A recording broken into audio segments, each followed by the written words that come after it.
오늘 본문 로마서 12장 1절에 3절 말씀으로 하나님이 기뻐하시는 예배라고 하는 제목으로 함께 말씀을 나누기를 원합니다. 예배는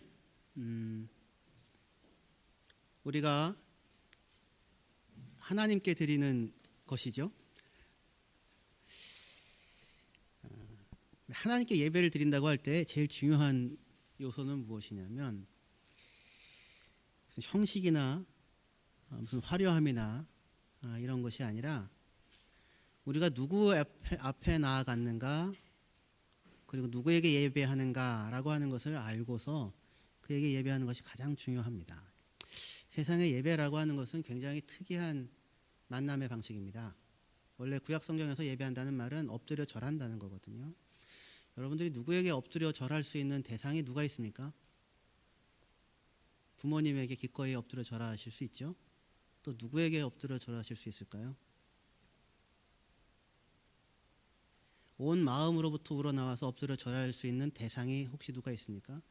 권력자라고 권력자 앞에 엎드려 절할 수 있을까요? 저 사람한테 잘 보이고 굽신거리고 하면 내게 좋은 보상이 뒤따를 것이다. 진정한 마음으로 엎드리는 건 아니죠. 그 엎드리는 얼굴 이면에 무슨 얼굴이 있는지 알 수가 없잖아요. 예배라고 하는 것은 누군가가 누군가에게 나와 한 인격에게 나와 엎드려 절하는 형태의 만남입니다. 그러니까 이거는 진심으로 우러나오는 감사와 그에 대한 사랑의 표현입니다. 자녀가 부모에게 세배할 때 세뱃돈 때문에 하죠. 언제쯤 할까요? 그 진심을. 이 특이한 형태의 만남의 방식입니다. 내가 절하면 반대급부로 무엇을 받을 수 있을 것이다. 그거는 예배가 아닙니다. 그가 감사하고 그가 고마워서 내 전체를 내어줍니다. 하나님의 자비하심으로 너희를 권하노니 너희 몸을 하나님이 기뻐하시는 거룩한 산 제사로 드리라라고 얘기합니다. 뭘 요구해요? 우리 몸, 생각이나 마음이나 진심이나 결심이 아니라 우리의 몸을, 우리의 존재 전체를 요구를 합니다. 그런데 무엇에 근거해서 요구하냐면 하나님의 자비하심에 근거하여, 위협과 협박이 아닙니다. 아니면 당근과 채찍이 아닙니다. 인센티브를 주고 나에게 나와서 잘 보이면 더 큰 걸 줄게가 아닙니다. 그런 거로는 온 몸으로 하나님께 이렇게 누군가에게 예배하는, 진정으로 경배하는 이런 관계가 안 만들어집니다. 오직 자비하심과 신실하신 사랑과 은혜, 진정한 사랑, 나를 사랑하사 나를 위하여 자기의 모든 것을 내어준 그 누군가의 사랑을 만났을 때 나도 거기에 반응하여 내 모든 것을 내어줄 수 있게 되죠. 이런 관계가 세상에 그리 많지 않습니다. 예배라고 하는 방식은 굉장히 특별한 방식입니다. 만남의 방식입니다. 이거는 굴욕이 아니며 굴종이 아닙니다. 부끄러운 일이 아닙니다.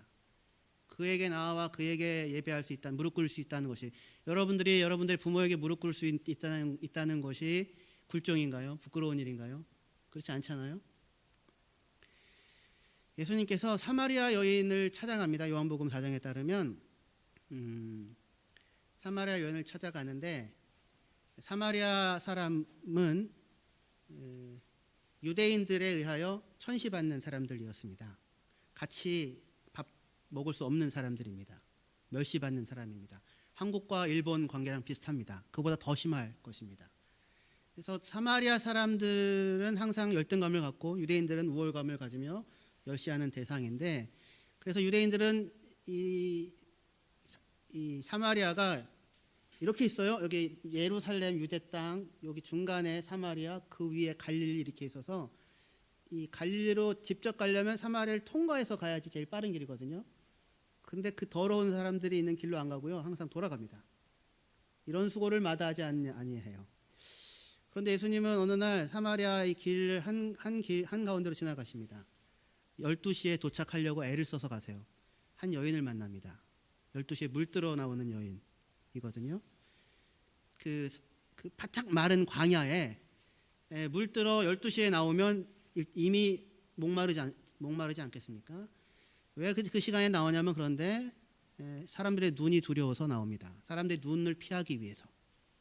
왜냐하면 이 여인은 과거가 있는 여인입니다. 복잡한 삶을 살았습니다. 남편이 5이 있었고요. 지금 어느 남자랑 살고 있는데 그 남자도 남편이 아닙니다.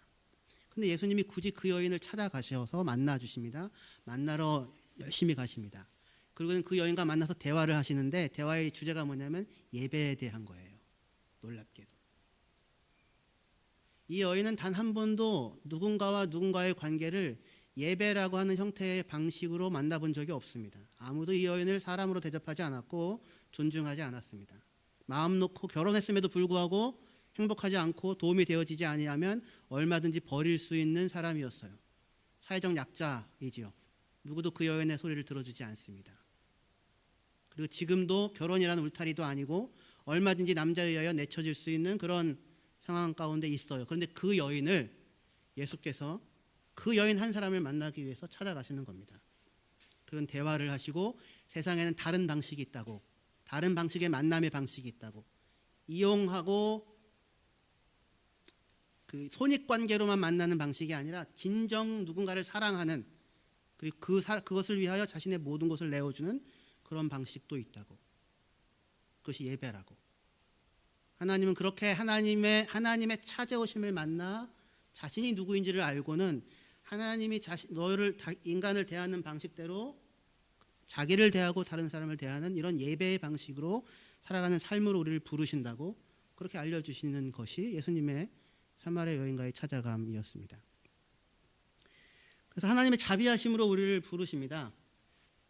뭘 하라고요? 우리의 몸을, 우리 존재 전체를 하나님을 기쁘시게 하는 거룩한 산 제물로 내어놓으라, 그렇게 얘기하고 있습니다. 이건 위협으로도 안 되고요, 협박으로도 안 되고요, 마음에 깊은 항복과 감격이 있을 때에만 가능한 가장 고상한 형태의 관계 방식입니다. 부부들이 결혼을 하는데요, 많이 이혼하지 않습니까? 헤어지기도 하고 하지 않습니까? 이유는 뭡니까?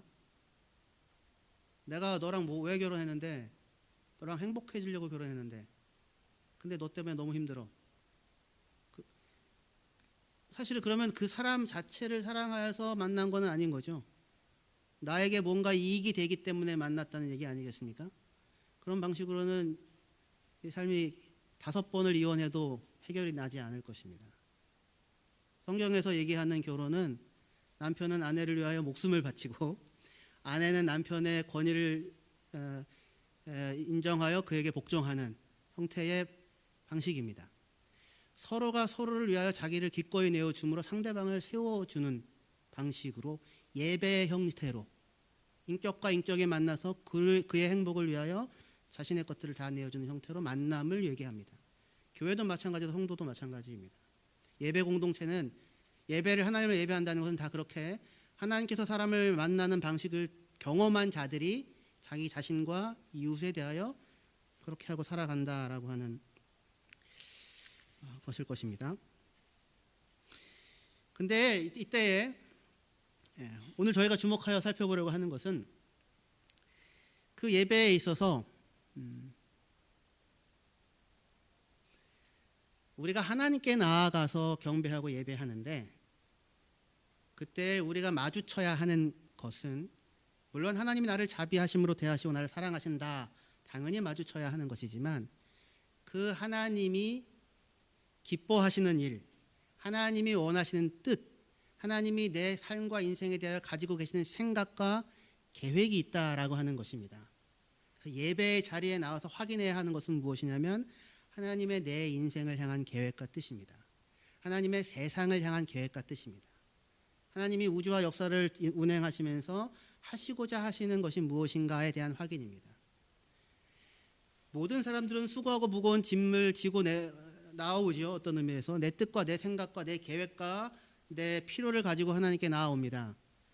그래서 바라는 것이 무엇이냐면 내 뜻을 채워주고 내 마음을 위로해주고 내 힘듦에서 그것을 자유롭게 하고 편안하게 해주는 어떤 것을 원할 겁니다. 그런데 그런 형태로 하나님은 예배자를 부르지 않습니다. 수고하고 무거운 짐진 자라 다 내게로 오라, 내가 너를 쉬게 하리라 분명히 얘기하세요. 근데 어떻게 쉬게 해주시냐면 내 멍에를 매라고, 내 멍에 아래 들어오면 쉼이 있다고 얘기합니다. 그때 멍에는 소 하나가 혼자 끌고 가는 멍에가 아니고요, 소 2마리를 함께 놓고 같이 가게 하는 멍에입니다. 그러니까 예수님이 가는 그 멍에의 자리 옆에 서라는 얘기예요.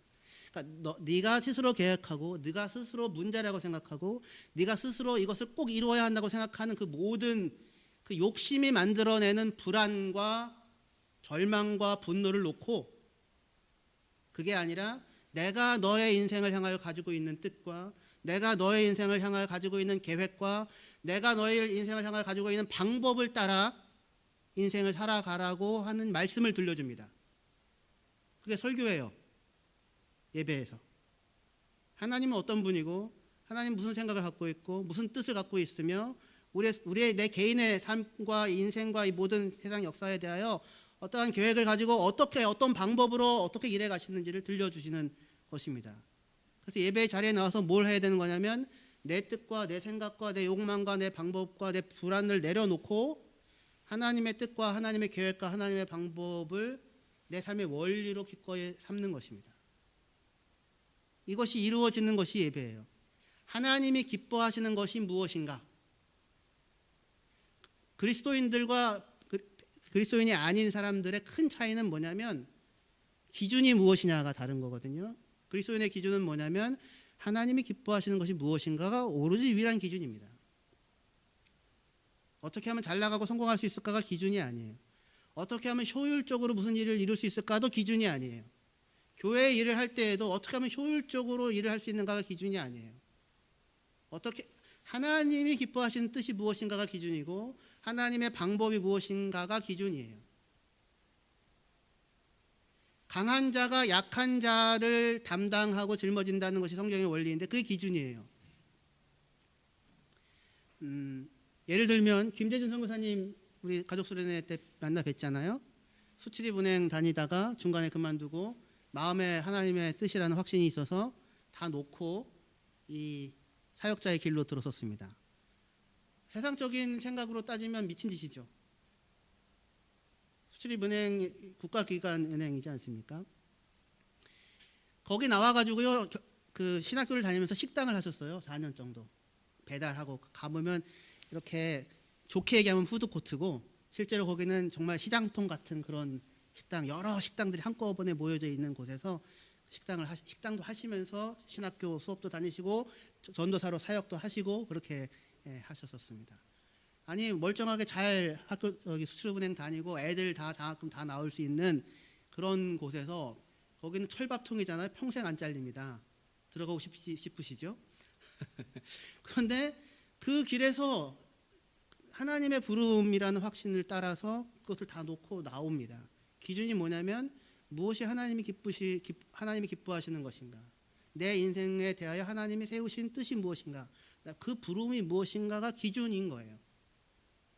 그것이 그리스도인들이 이 세상 사람들과 다른 것입니다. 다른 뭔가가 아니라 기준이 다른 겁니다.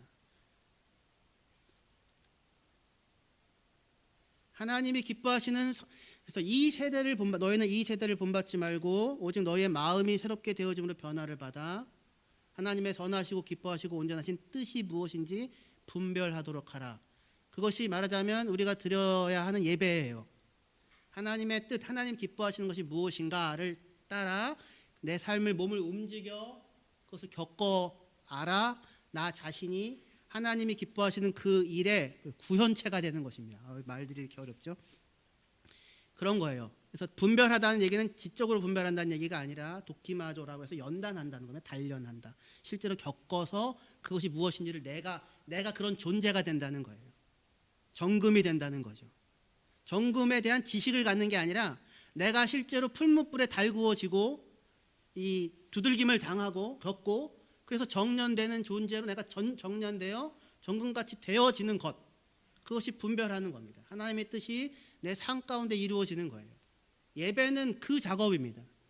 매 예배 때마다 내 모든 생각과 내 계획과 내 뜻과 내 불안을 가지고 나아오면 하나님께서 당신의 뜻을 들려주시고 그래서 그 뜻에 맞추어 기준을 발견하고 내가 옳다고 생각하는 것을 놓고 그가 제시하는 길을 따라 내 몸을 움직여 걸어가 보는 것입니다.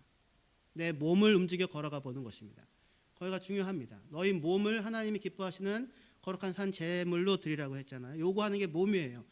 영혼이 아니라 몸이다 그런 얘기가 존재 자체입니다.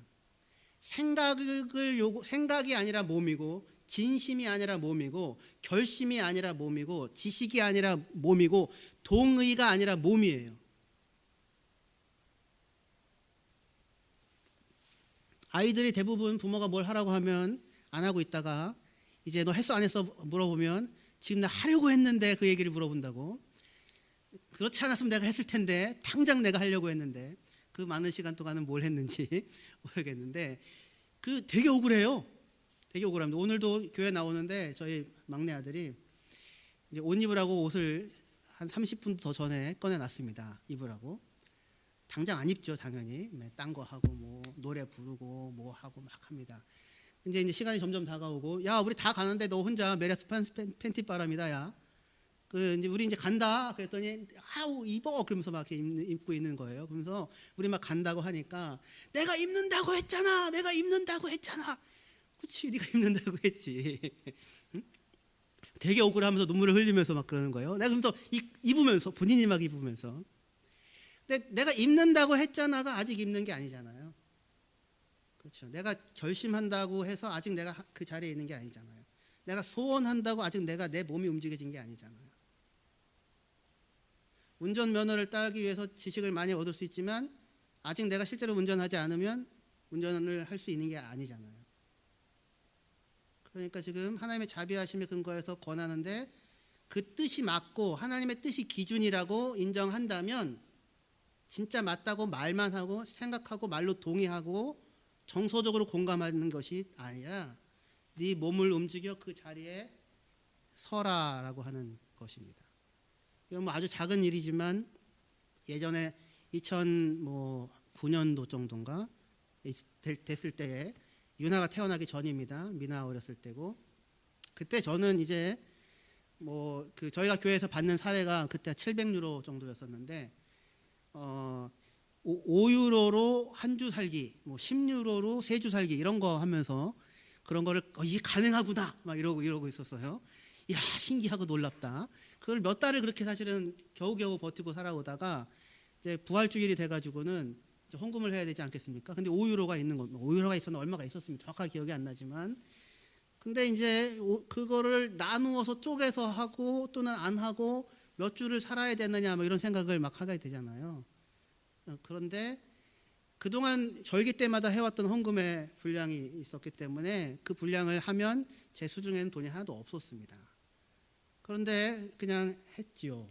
이제 손가락 빨자 그렇게 생각하고, 그랬더니 그리고 나서 월요일 날 전화가 왔어요. 포스밤 슐레라는 곳에서 일하라고 연락이 왔어요. 설거지. 제가 설거지를 한 1년 반 정도 했었습니다. 한 주에 2번 정도씩. 그래서 가서 설거지를 해가지고 50유로를 받아봤어요. 5유로로 한 주 살기 뭐 이런 거 하다가 50유로를 받아서 전화를 해가지고 딸내미한테 먹고 싶은 게 뭐냐 했더니 바나나가 먹고 싶다고. 80년대도 아닌데 아직도 바나나가 먹고 싶다고. 그래서 바나나를 이딴만큼 사가지고는 갔어요. 작은 단면인데요. 헌금을 하면 하나님이 무슨 도와주신다 그런 얘기가 아니라, 그렇게 할 때 내 믿음이 여기서 내가 머물고 사는 것이 하나님의 뜻이라면 그러면 이곳에서의 삶을 하나님이 책임지실 것이다 라는 믿음이 있는 겁니다. 그 믿음으로 한 걸음을, 이건 별것도 아닌 거예요. 많은 포기도 아니에요.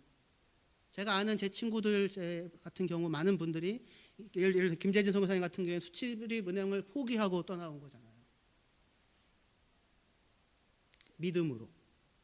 믿음으로 몸을 옮겨가는 것입니다.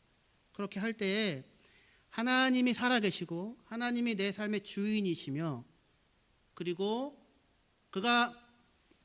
그의 자비하심이 얼마나 내 삶의 밑에서부터 떠받치고 있는지를 그 행동을 통하여, 그 믿음의 결단 무슨 행동을 통하여, 몸을 움직여가는 것을 통하여 하나님이 얼마나 자비로우신 분이시고 나를 사랑하시는 분이신지를 깊이 알고 체험을 하게 되는 것입니다. 예배는 내 뜻을 놓고 하나님의 뜻을 붙잡고 그것을 지적으로 동의할 뿐만 아니라 항복할 뿐만 아니라 실제로 몸을 움직여 거기에 순종하는 길을, 그것이 하나님의 뜻이다라고 한다면 순종하는 길을 가는 것입니다. 유일한 기준입니다. 그리고 이 순종의 길을 가지 않는 자는 하나님의 영광을 볼 수가 없습니다. 광야 이스라엘 백성이 출애굽하여서요 광야에서 40년 동안을 이렇게 떠돌거든요. 떠도는 가운데 항상 하나님이 불기둥 구름기둥이 이렇게 같이 있었어요. 그래가지고 광야인데 밤에는 불기둥으로 따뜻하고 낮에는 구름기둥으로 시원하고 이런 아주 좋은 시스템을 가지고 백성들을 이끌어 가셨습니다. 그러니까 항상 하나님이 도우시고 항상 하나님이 인도하셨어요. 항상. 그런데 이스라엘 백성들은 그 걸음을 걷는데 믿음의 순종의 걸음은 아니었습니다. 하나님께서 우리를 애굽에서 끌어내셨고 우리에게 이런 계획을 가지시고 우리를 가나안 땅으로 이끌어 들이셔서 이러한 나라를 이루기를 원하신다라고 하는 것을 마음에 믿고 받아들이고 오늘 내가 걷는 이 광야의 길이 그것을 위한 한 걸음 한 걸음을 쌓아가는 걸음이다라고 생각하고 기쁨으로 믿음으로 순종했던 것이 아니라 어찌하여 하나님이 우리를 여기서 데려오 나오셨는가, 이집트 땅에서 살았던 것이 훨씬 더 좋았을 텐데 라고 하는 자신의 필요들과 자신의 상황에서 만나는 여러 가지 것들로 불만을 터뜨렸죠. 그러니까 믿음의 순종이 아니라 똑같이 걸어가는데 믿음의 순종의 걸음이 아닌 견디는 것에 불과했습니다. 시간을 흘려보내는 것에 불과했지요. 그러자 그 결과가 무엇이었습니까? 하나님이 함께 계시는데 하나님의 불기둥과 구름기둥으로 한 번도 떠난 적이 없음에도 불구하고 그들은 하나님을 하나님으로 누리지를 못했습니다. 찬송이 아니라 입술에 불평이 가득했고 감사가 아니라 원망과 정죄와 험담과 비난으로 가득한 시간을 살아갔습니다. 왜요? 하나님이 계시지 않아서요? 아니, 하나님이 계시거든요. 하나님이 인도하시지 않아서 하나님이 인도하셨지요. 하나님이 매일같이 만나를 먹이시고 필요를 다 돌봐주셨잖아요. 그런데 한 조각의 평안도 찾을 수 없었습니다. 왜 그렇습니까? 하나님이 걸어가시는 길을 따라 나도 마음을 맞추어서 그 걸음을 순종의 걸음을 걸어간 적이 없었기 때문에 그렇습니다. 예배는 예배의 형식을 갖추고 장엄한 각종 상징을 동원하여 질서 있게 진행된다고 예배가 아닙니다. 그건 얼마든지 다른 여러 가지 행사들에서도 할 수 있잖아요.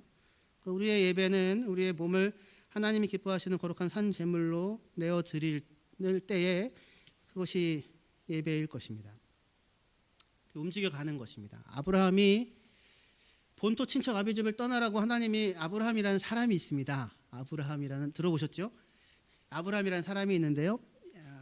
BC 기원전 한 2000년 정도 사람인데요. 갈대아 우르라고 하는 당시의 메소포타미아 문명의 중심지입니다.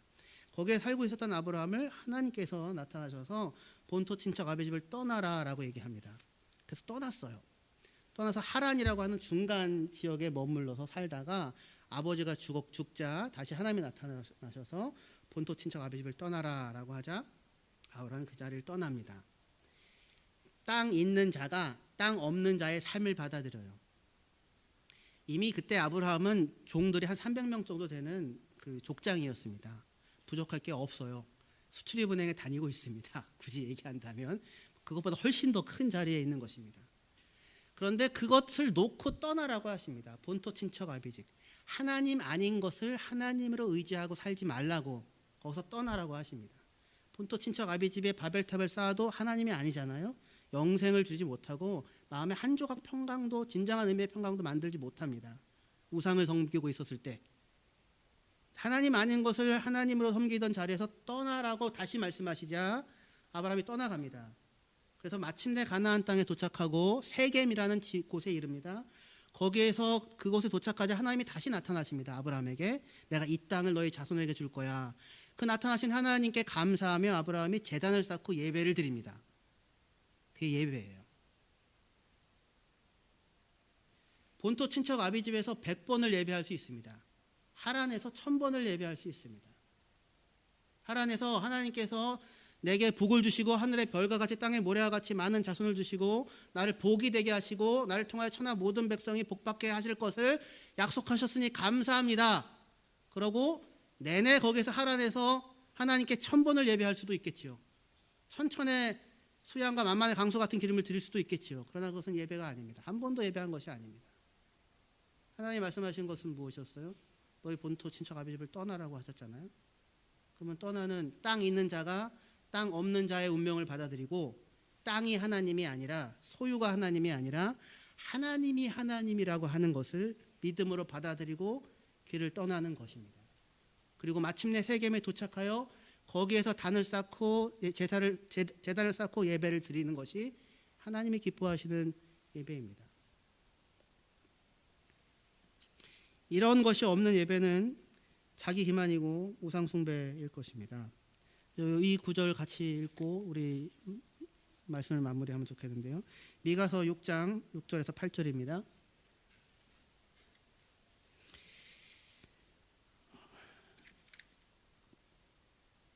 같이 읽을까요? 예, 유명한 구절인데요. 같이 읽겠습니다. 시작. 내가 무엇을 가지고 여호와 앞에 나아가며 높으신 하나님께 경배할까? 내가 번제물로 1년단 송아지를 가지고 그 앞에 나아갈까? 여호와께서 천천의 숫양이나 만만의 강물 같은 기름을 기뻐하실까? 내 허물을 위하여 내 맏아들을 내 영혼의 죄로 말미암아 내 몸의 열매를 드릴까? 사람아, 주께서 선한 것이 무엇임을 내게 보이셨나니 여호와께서 내게 구하시는 것은 오직 정의를 행하며 인자를 사랑하며 겸손하게 내 하나님과 함께 행하는 것이 아니냐라고 말합니다. 무엇을 기뻐하실까? 천천의 수양 만만의 강물 같은 기름을 기뻐하실까? 하나님이 기뻐하시는 것, 주께서 선한 것이 무엇인지를 보였다. 로마서 12장의 본문과 아주 여러 가지가 일치하는 그 말씀이죠. 하나님이 원하시는 예배, 기뻐하시는 예배는 오직 정의를 행하며 인자를 사랑하며 겸손하게 하나님과 함께 행하는 것, 동행하는 것이라고 말씀을 하고 있습니다.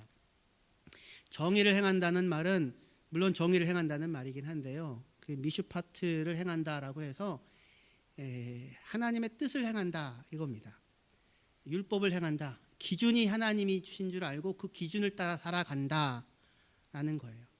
인생의 세상의 삶의 기준이 없습니다. 대부분의 기준은 자기예요. 다 자기가 기준이고 자기 이익이 기준입니다. 그래서 자기 이익에 조금이라도 손해가 되는 일이 생기면 부당하다고 생각하고 분노하지요.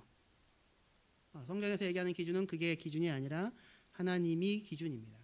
그 기준은 때로는 내 이익의 포기가 되고 때로는 내가 이런 것도 됩니다. 지금 우리 교회가 지금 매일 성경 묵상하는데요. 예레미야 이제 시작했거든요. 20장 하는데 거기에서 시드기야가 하나님 구해주세요 이렇게 기도합니다. 어제 큐티 본문인데요. 하나님 구해주세요. 그랬더니 하나님이 안 들어주세요. 아니다. 심판이 작정되었고 심판을 행할 것이다. 너는 나한테 구해달라고 하지 말고 바벨론 왕에게 나가서 항복해라. 그러면 살 것이다. 이렇게 얘기를 하고 있어요.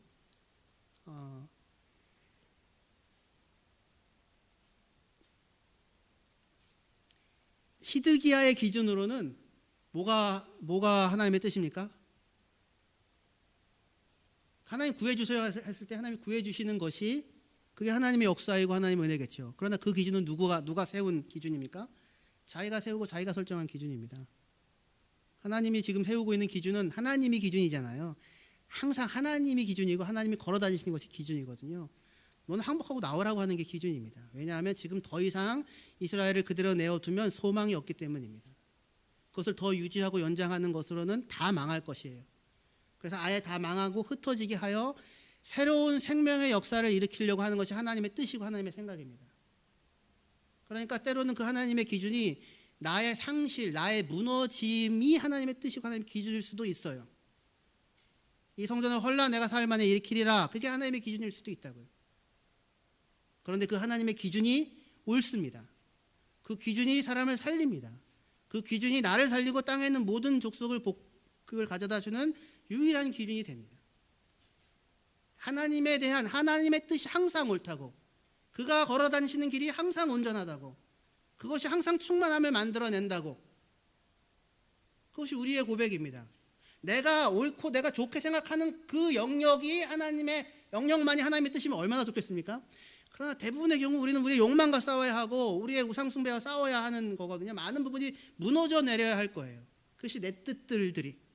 예배는 그런 것이죠. 그래서 하나님이 세워가시는 그 뜻이 항상 옳고 항상 오르며 항상 참된 기쁨을 만들어낸다는 것을 알아서 그 길과 걸음을 걸어가는 것입니다.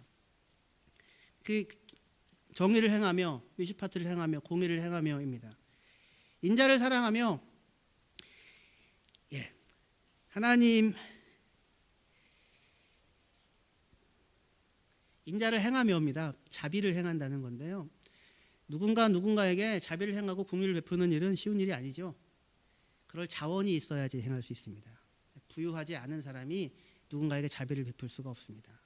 내가 여전히 누군가의 자비가 필요로 하는 상처 입은 상태에 있을 때 물론 공감할 수 있지만, 공감하고 울 수는 있지만, 자비를 베푸는 자리는 그 상황에서 상처가 있었던 자가 치료함을 받을 때에 그 사람으로서 누군가에 공감하고 아마 손을 내밀 수 있는 것이 될 수 있을 것입니다.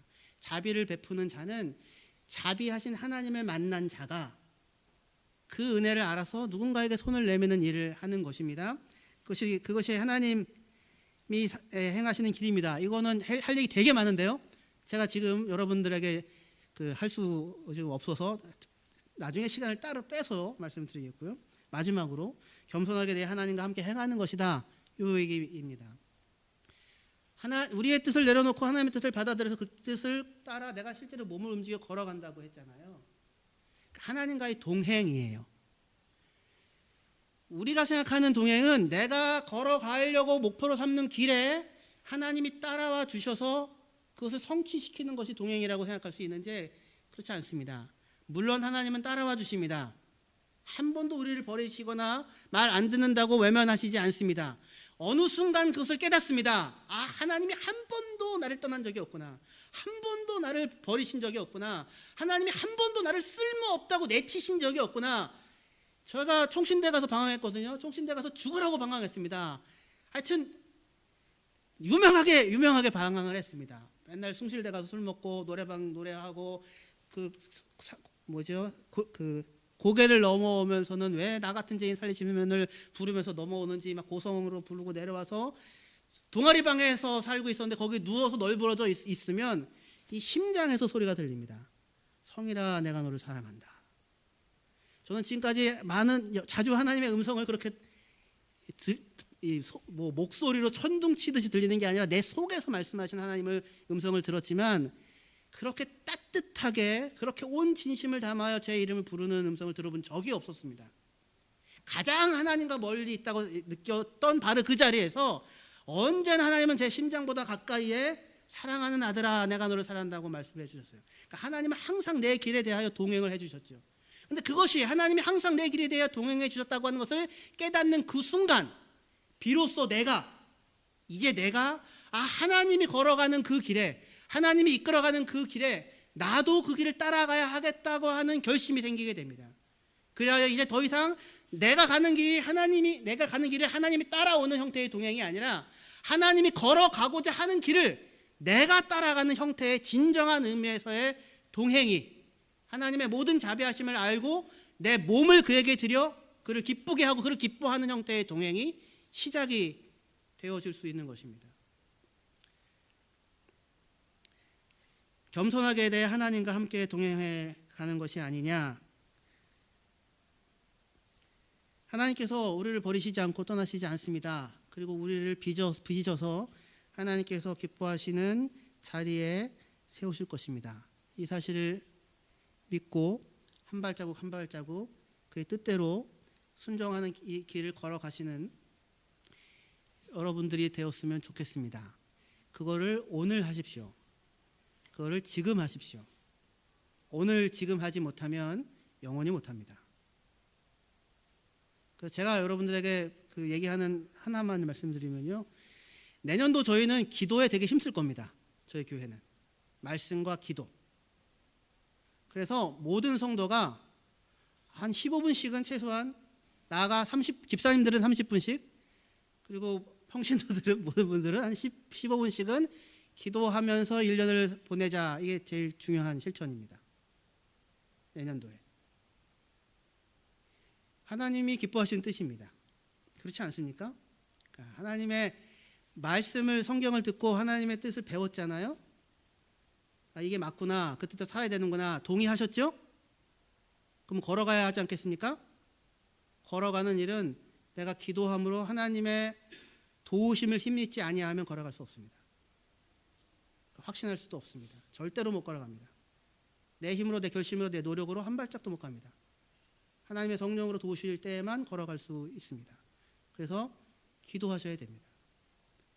삶이 공고하십니까? 하나님께 찾아나가 부르짖어 기도하십시오. 기쁨과 찬송과 감사가 없습니까? 그 모습 그대로 하나님 기쁨과 찬송과 감사가 없습니다. 하나님 불기둥과 기름기둥이 여기 있고요. 날마다 만나러 뭐 계시는 줄 아는데 내 안에 생명이 없습니다. 그렇게 기도하십시오. 하나님 나의 내가 공고함 가운데 있습니다. 그렇게 기도하십시오. 하나님 나를 도와주십시오. 내가 생명의 길을 걸어갈 수 있게 하십시오. 그러면 하나님께서 여러분들의 마음 가운데 성령으로 말미암아 새로운 힘과 새로운 능력을 공급하여 주실 것입니다. 내일부터 하지 마시고 오늘 하십시오. 오늘 집에 가셔서 오늘 하십시오. 내일 안 해도 됩니다. 오늘 하십시오. 오늘. 일주일 동안 안 해도 됩니다. 오늘 하십시오. 자기 전에 15분 시간을 정하여서 무릎을 꿇고 경배하며, 무릎을 꿇고 몸을 경배하며 하나님께 기도하십시오. 무릎을 꿇고 몸을 경배하는 그것은 내가 생각으로만 말로만 하는 거랑 아주 다릅니다. 몸을 움직이는 것과 가만히 있는 것도 아주 다릅니다. 무릎을 꿇고 오늘 15분 하나님께 기도하십시오. 그리고 일주일 동안 내내 할 수 있는 힘을 주십시오라고 나아가셔서 기도하십시오. 하나님의 뜻을 알 뿐만 아니라 그 뜻을 따라 살아가는 힘을 그에게 공급받으셔서 일주일 동안 그렇게 살다가 만납시다. 어떤 얼굴로 만나게 될지 서로 기대하면서 만납시다. 기도합시다.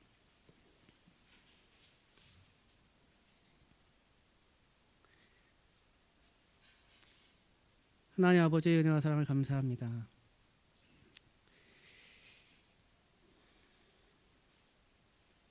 세상에 무수한 만남들과 사귐이 있지만 진정한 만남, 진정한 사귐 찾기가 어렵습니다.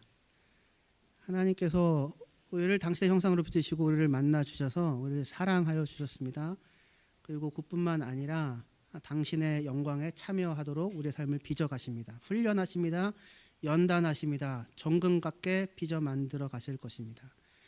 그 하나님의 뜻을 알고 옛 사람을 버리고 내 어리석은 욕망들을 버리고 죄를 버리고 떠나고 의를 향하여 하나님을 향하여 열매 맺는 인생을 살아가기를 원합니다. 원할 뿐만 아니라 걸어가기를 원합니다. 그 힘을 기도함으로 공급받기를 원하오니 그 마음에 결심이 있는 자들을 축복하여 주셔서 그대로 행하게 하여 주시옵시고 한 주간 지나서 기쁨으로 만나는 저희들 되게 하여 주시옵소서. 예수님의 이름으로 기도합니다. 아멘.